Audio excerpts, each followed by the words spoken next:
Wow, it is great to be Chris Paul. Not Chris Paul, but Paul George, rather. I'm sure it's good to be Chris Paul as well. But Paul George signed a max contract extension with the LA Clippers that will guarantee him as much as $226 million over the next 5 years. Wow.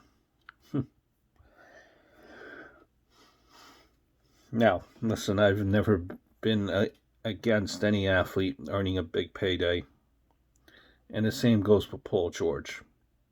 With some of the athletes that have earned a big payday, a huge public service announcement needs to go out to Paul George. Though, show up.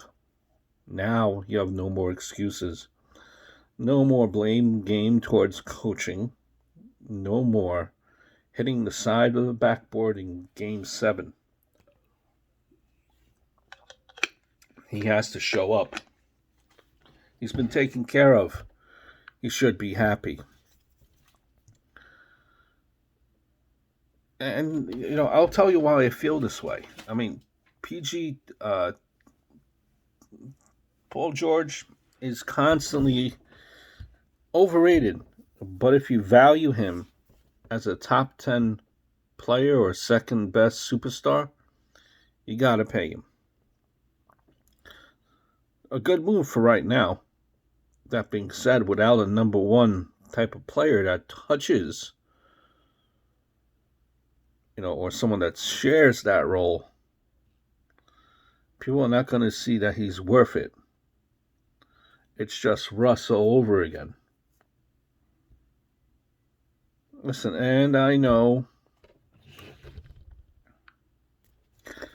Listen, and I'm not trying to kill him. I know he averaged 28, 8, and 4 in the playoffs on 58%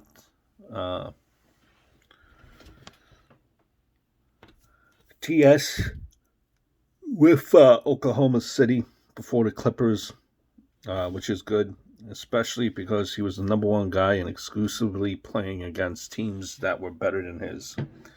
In the bubble with the Clippers, it was the exact opposite, though, right? He was absolutely a burden, and he was the sole reason that the team didn't finish better. Granted, he played worse in the series. Granted, he played worse in his series that he won in the bubble. Still wasn't good any time. As far as this guy, he just wasn't. He just wasn't. So, before you go, jumping off, there's no more excuses for the guy.